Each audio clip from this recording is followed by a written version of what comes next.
अस्सलाम वालेकुम वरहमतुल्लाहि वबरकातुहू। लंदन से सवाल आया है, नाम है फ़ारिक। इनका सवाल है कि यूके में जो परफ्यूम यूज़ करते हैं, applying perfume has an alcohol is permissible. औज़ुबिल्लाहि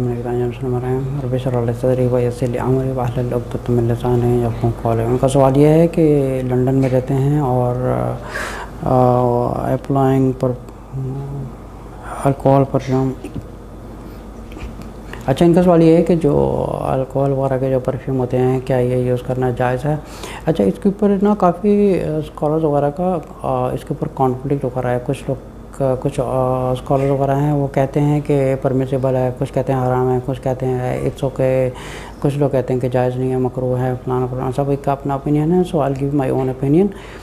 लेकिन अगर सूरत मायदा की आयत नंबर 90 में अल्लाह ताला ने फरमाया या अय्युहल्लज़ीना आमनू इन्नमल ख़म्रु वल मैसिरु वल अंसाबु वल अज़लामु रिज्सुम मिन अमलि शैतान फज्तनिबूहु लअल्लकुम तुफ़्लिहून।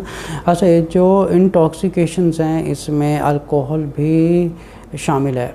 अच्छा, हम जो परफ्यूम्स वगैरह लेते हैं जो नॉन अल्कोहलिक है, ये मोस्टली मिलते हैं अरबिक स्टोर्स वगैरह से मिलते हैं। लेकिन ये जो फॉरेन कंट्रीज़ वगैरह हैं, इसमें मोस्टली मेथनॉल और अल्कोहल वगैरह यूज़ किया जाता है। अब ये जो आर्टिफिशियली बनाया जाता है, अगर आर्टिफिशियली भी ये अल्कोहल बनाया जाता है तो हम उसकी देखें कि इसमें कितने परसेंटेज है परफ्यूम में। This is the major part actually, कि हमें ये देखना पड़ता है कि इस परफ्यूम में कितने परसेंटेज ऐड किया हुआ है, and what type of intoxication is that, and what type of alcohol is that. So we have to go through all that to finally make a judgment कि is it able to we can use that or we cannot use that। अच्छा, ये भी होता है कि अगर non alcoholic है, अगर समझे कि परफ्यूम नॉन अल्कोहलिक है लेकिन it has a strong powerful smell, ठीक है, हम ये भी एक इजाज़त नहीं है हम कि ऐसी परफ्यूम को यूज़ करें। औरत के लिए तो बिल्कुल भी इजाज़त नहीं है, लेकिन एक मर्दों के लिए भी ये चीज़ें इजाज़त नहीं है। आप समझिए कि जो शख्स एक नमाज़ पढ़ने वाला है, वो मस्जिद में जा रहा है इस किस्म की परफ्यूम लगा के, आप समझें कि एक तो वो ख़ुद तो नमाज़ पढ़ ही रहा है, उसके लिए तो वो एक परफ्यूम के लिए यूज़ टू हो गया। लेकिन अगर वो मस्जिद में जा रहा है, आप समझें कि वहाँ पे इमाम साहब नमाज़ पढ़ रहे हैं या दूसरे लोग भी नमाज़ पढ़ने आए हैं, अब उसके जो एक हैवी डोज परफ्यूम है, उसकी वजह से कितने लोग डिस्टर्ब होते हैं, कितने लोग डिस्ट्रैक्ट होते हैं एक शख्स की गलत। अच्छा, वो परफ्यूम भी हो या कोई बैड फ्रेगरेंस हो या कोई बैड स्मेल हो, anything that distract and that disturb other people while somebody is praying in the मस्जिद, तो एक शख्स की वजह से कितने लोग डिस्ट्रैक्ट होते हैं।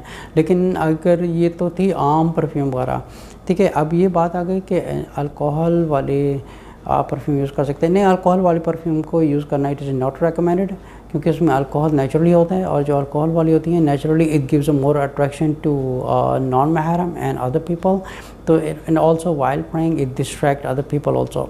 और आप एक हराम चीज़ को समझे कि आप ऊपर लगा के आप नमाज़ पढ़ रहे हैं, ये कैसी जायज़ हो सकती है। और ज़्यादातर देखा गया है कि जो ख़वातीन हमारी बहनें हैं, वो परफ्यूम भी लगाती हैं, सब कुछ करती हैं और उसी में नमाज़ पढ़ रही होती हैं।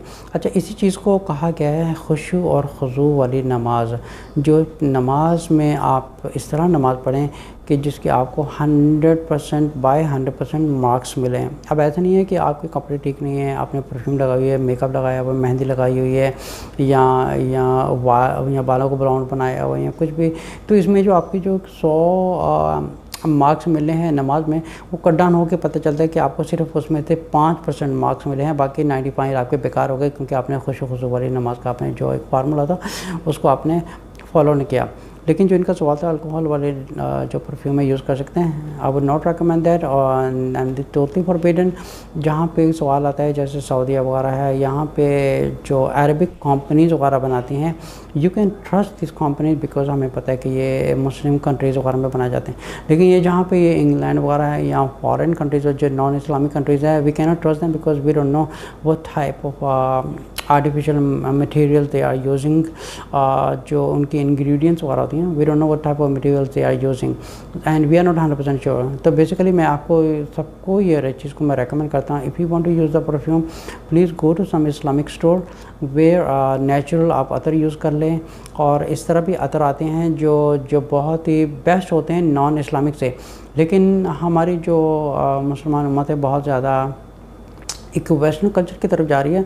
वो देखते हैं कि जो जो ज़्यादा मशहूर नाम है जैसे कैल्विन क्लाइन वगैरह है, सीके वगैरह हैं, बहुत से ऐसे नाम वगैरह हैं, इनसे ज़्यादा अट्रैक्ट होती है। मेसी से ले लिया, जेज ले लिया, और स्पेशली तो उसे दूसरे लोगों को ये बताते कि हमने ये मेसी से लिया है, हमने ये जेसी पेनी से लिया है, या हमने किसी बड़ी डिपार्टमेंटल स्टोर से नाम दिया, और ये कैल्विन क्लाइन क्या है, और ये मोस्ट सबसे ज़्यादा एक्सपेंसिव वाला है।